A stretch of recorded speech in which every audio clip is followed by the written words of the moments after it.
En este primer programa vamos a recuperar a un viejo colaborador de esta casa, bueno, no tan viejo, de esta casa de Canal Extremadura, que es Diego Pedrera. ¿Qué tal? Muy buenas, Diego.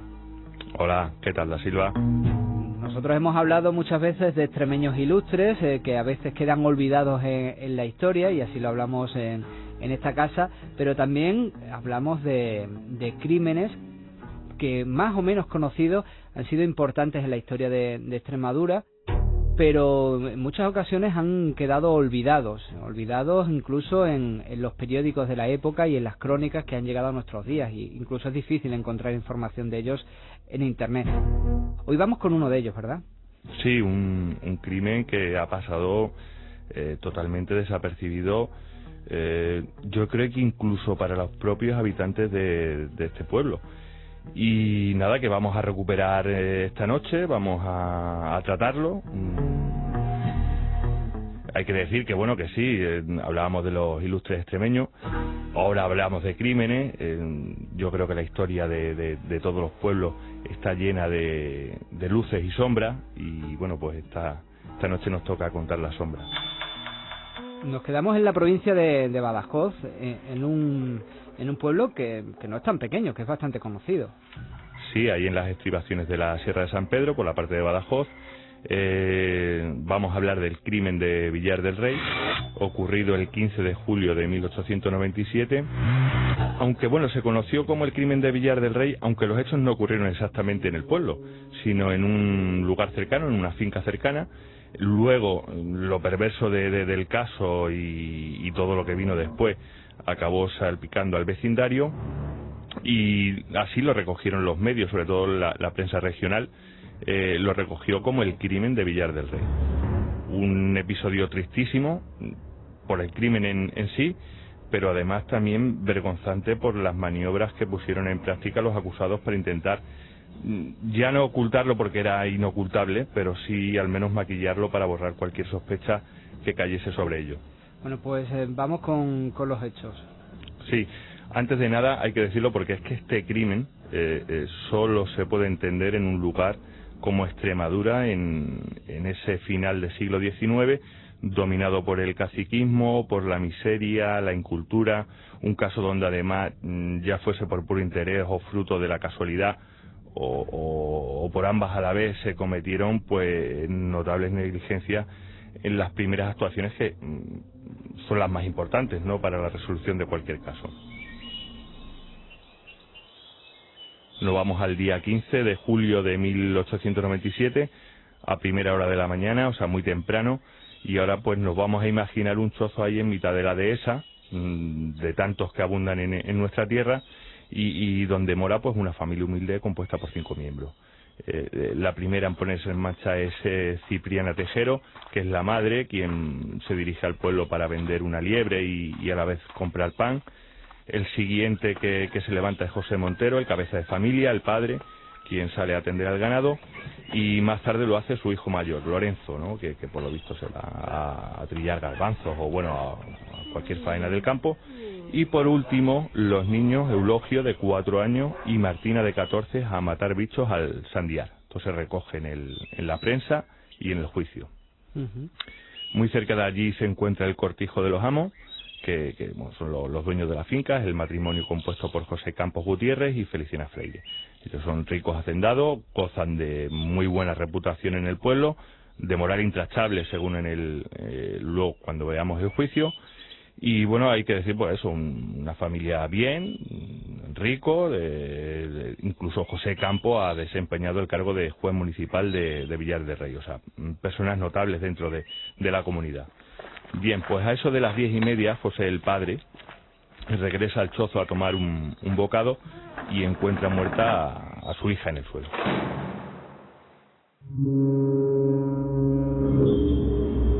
Pues tú imagínate, cae en una enorme conmoción. Claro, pierde, según él mismo, llega a perder hasta el sentido, ¿no?, de la impresión que le produce ver a su hija muerta, ¿no? Cuando se recupera pide auxilio, ¿no?, a gritos, acuden más jornaleros, más pastores, ¿no?, que trabajan por allí, por los alrededores, y al poco tiempo pues llega Cipriana, ¿no?, la madre de la niña, quien al ver la escena, ¿no?, pues también se derrumba.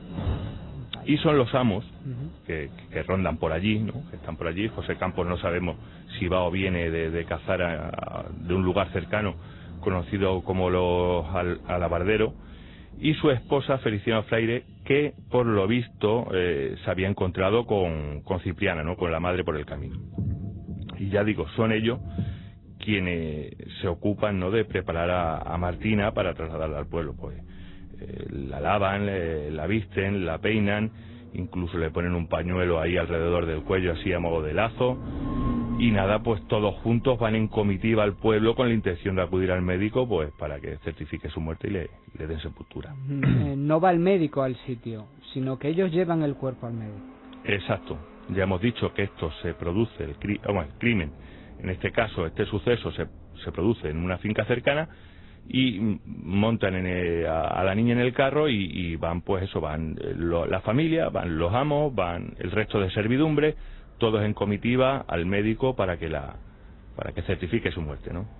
Y aquí es donde empieza ya a verse que hay algo que no cuadra, ¿no? Porque el mayor afán del padre, aconsejado en todo momento por su amo, por José, es que entierren a la niña lo antes posible, incluso sin ni siquiera que la reconozcan.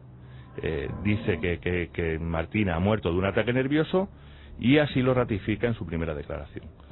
Claro, el médico dice que eso no es posible, ¿no? Hay que hacer una autopsia, ¿no?, para certificar las causas de ese fallecimiento. Y es entonces pues cuando se empieza a descubrir todo el pastel, ¿no?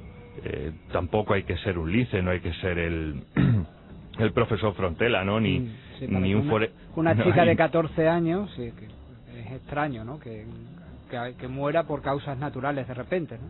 Claro, no. Y entonces el médico, cuando se dispone a inspeccionarla, ¿no?, pues descubre que por ejemplo, por debajo del pañuelo que le han puesto, que le han colocado alrededor del cuello, pues está la marca inequívoca del estrangulamiento. Y peor aún, ¿no?, al retirar las medias y las prendas íntimas, pues aparecen evidentes señales de haber sido violada. O sea, tú imagínate lo que se encuentra ahí ese médico, ¿no? Cómo ha venido esa familia en un momento y con lo que se encuentra ahora. Entonces el médico decide dar parte a las autoridades. Pero aquí comienza esa cadena de negligencias que hablábamos al principio, que entorpecerán pues la resolución del crimen.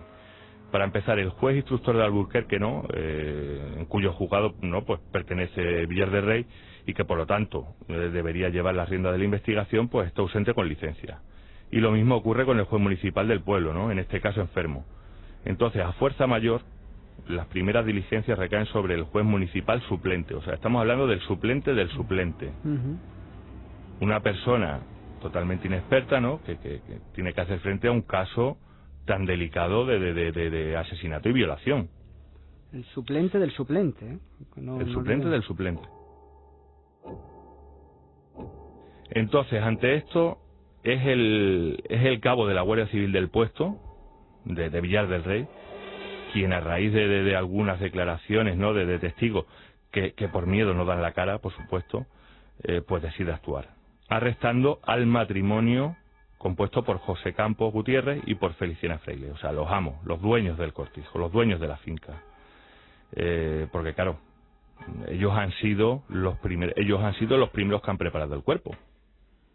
Y esas prisas ya causaban, pues daban esas sospechas, ¿no? Esas prisas, ¿no? Luego también el hecho de que quieran enterrar el pañuelo, que quieran enterrar a la niña tan pronto sin ser reconocida. Y bueno, y luego está un hecho evidente, ¿no?, que muy seguro debía estar la Guardia Civil en ese siglo XIX para ir a por los ricos. Y que nadie cometa el error, ¿no?, de traspolar esto a la actualidad, ¿no? No tiene nada que ver. Pero un Guardia Civil en esa época tenía que tenerlo muy claro para ir a por quien iba. Entonces arresta a estos dos, a este matrimonio, y ¿qué pasa? Que el juez suplente los pone al poco tiempo en libertad. Y esto deriva ya en un motín popular en Villar del Rey, donde se atacan a las propiedades, ¿no?, de los arrestados, se queman las cosechas, incluso el chozo, escenario del crimen, también arde, ¿no?, de mano de del pueblo enfurecido. O sea que tú imaginas, es muy grave. Sí. Y bueno, pues la masa del pueblo pues se enfada y ataca las propiedades, y ataca incluso el chozo, que se destruyen allí, entiendo que también pruebas. Claro, y es que luego, claro, ven los tejemanejes, ¿no?, de los poderosos, por eso decía vergonzante al principio, ¿no?, porque ya no es el crimen en sí, sino la manera de taparlo. Porque es que incluso se llega a decir José Campo llega a instar a los miembros, ¿no?, de la servidumbre suya, ¿no?, a los trabajadores suyas, que dijesen que la niña iba viva por el camino. Es más, al padre, a José Montero, por la noche, el mismo día del crimen, se le presentan en su casa su hermano y otro amigo diciéndole que tiene que declarar él, o sea, el padre de la víctima tiene que declarar que la niña iba viva para salvar el honor de esta familia, de propietario. O sea, que es muy, muy serio. Bueno, en fin, el tema es que todo este escándalo pues llega a oídos de la audiencia de Cáceres, quien nombra a un juez especial, ahora sí, para este caso, y envía quizás a uno de los fiscales más prestigiosos que teníamos aquí en la región, que es el señor Ángel de Vera.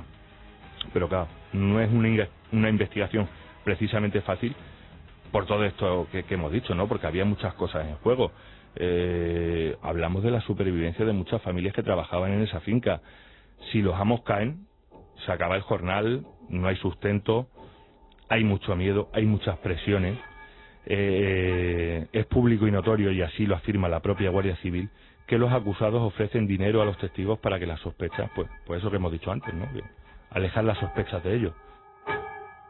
Pero a raíz de la intervención de este fiscal especial que se nombra para este terrible crimen, pues son nuevamente detenidos. Y el 20 de junio de 1898, menos de un año, ¿no?, del suceso, pues se celebra el primer juicio por jurado. Eso sí, a puerta cerrada, ¿no?, porque andaban los ánimos bastante caldeados. Y en el banquillo se sientan pues José Campos Gutiérrez y su esposa Feliciana Freire, como hemos dicho, por el delito de homicidio y violación de la niña Martina Lorenzo, de 14 años. De este primer juicio no hay mucha información porque bueno, al ser a puerta cerrada, pues ni hubo testigos, ni hubo tampoco miembros de la prensa que dieran cuenta de las sesiones, pero lo que se sabe es que el veredicto del jurado, compuesto por 12 jurados, es de inculpabilidad. O sea que tú fíjate. Eso dice el jurado y quedan libres entonces. Quedan libres y se vuelve a formar otro nuevo escándalo. Fíjate yo esto no creo que sea, a día de hoy yo creo que no se puede hacer, pero en el diario en la región extremeña se llega a publicar en la prensa los nombres de los 12 jurados intervinientes en el veredicto de inculpabilidad. Vaya. O sea que antiguamente se hacía cada cosa, pero bueno, el caso es que la sentencia es recurrida y para comienzo de diciembre de ese mismo año se vuelve a revisar los hechos. Y aquí ya sí hay más chicha, ¿no? Aquí la prensa sigue las 4 sesiones del proceso y aquí el fiscal reconstruye lo que según su parecer sucedió aquella mañana del 15 de julio de 1897 en el Chozo. Y es lo siguiente, ¿no? José Campos Gutiérrez, ya hemos dicho, el propietario, el amo, el patrón, como queramos llamarlo, sale a cazar como estaba acostumbrado y ve a Martina, a la niña de 14 años, en la puerta del Chozo. Y decide abusar de ella, tomarla por la fuerza, violarla. Ignoramos si este hecho era frecuente, pero su mujer Feliciana Freire andaba detrás de él. Y entonces sorprende a su marido en el Chozo con la muchacha. ¿Qué pasa? Que movida por los celos, que posteriormente será atenuante en su veredicto final, y sin saber si Martina ha cedido de buena gana o no a las pretensiones de su marido, pues se lanza sobre ella estrangulándola. El fiscal luego dice que fueron los dos quienes la estrangularon. O sea, tú imagínate esa escena, ¿no?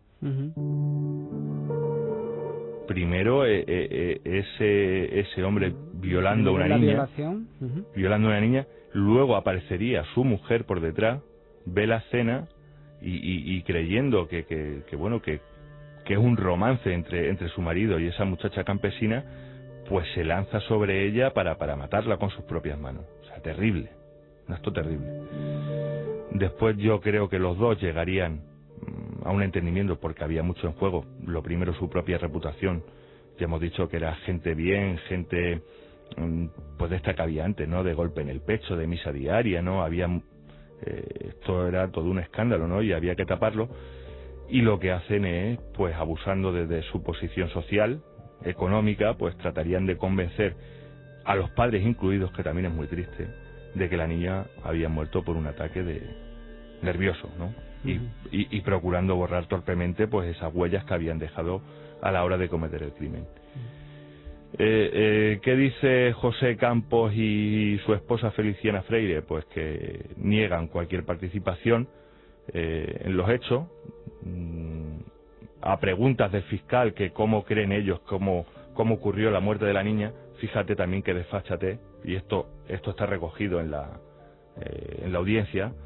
Dicen que la niña había metido la cabeza por una soga y estaba dando vueltas, así, y no se pone ni colorado.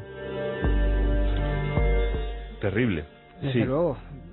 Es que todo lo que nos estás contando vuelve un poco a lo que decías en el inicio, es que hay que situarse en ese lugar, en esa Extremadura, en 1897, la incultura, miseria, en una finca, ¿no? Encima, las fincas antiguamente, hombre, no todas, ¿no?